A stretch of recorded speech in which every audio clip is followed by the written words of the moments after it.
After already abandoning one landing attempt at storm force winds, this AirBaltic A220 lined up for a second try, but landing here was far from guaranteed.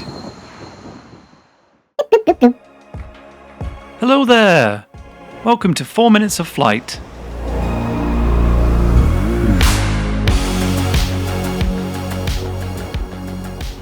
Wind gusts were reaching up to 50 knots, pushing close to the certified crosswind limits for many narrow-body aircraft.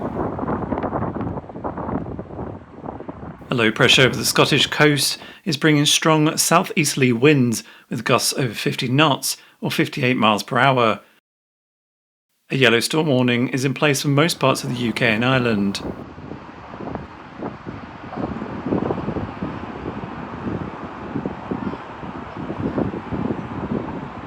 AirBaltic's A220 is en route from Düsseldorf to Manchester Airport, operating on behalf of Eurowings.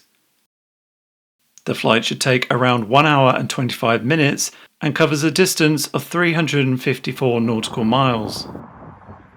Rapid shifts from 15 knots up to more than 40 meant crews had to constantly adapt and be prepared for sudden changes in airspeed and lift during the most critical phase of flight.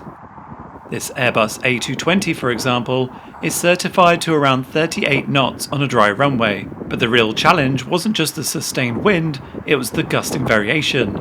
Airline procedures require an approach to be stabilised by 1,000 feet in instrument conditions or 500 feet in visual conditions.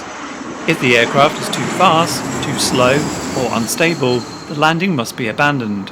On the first attempt, a sudden change in wind speed caused the aircraft's airspeed to increase beyond stabilised limits. The only safe option was to apply power and climb away. If the approach isn't stable, the only option is to go around. Gusting winds can create localised wind shear, a sudden loss or gain in airspeed and lift. In those moments, standard procedure is clear: maintain configuration, apply maximum power and climb away. Fuel is calculated not just for one attempt, but for missed approaches and a diversion if required. Many operators apply a practical limit of 2 attempts at the destination, removing any pressure to try again in worsening conditions. Safety margins are designed to eliminate urgency from the cockpit. With one attempt behind them, the crew reposition for a second approach. Changing flap or gear settings during wind shear can increase drag at precisely the wrong moment. On this second approach, airspeed dropped below the safe threshold to continue.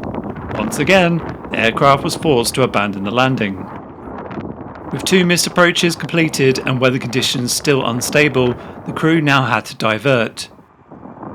Rather than selecting another UK airport facing similar weather patterns, the aircraft turned east, back towards Germany.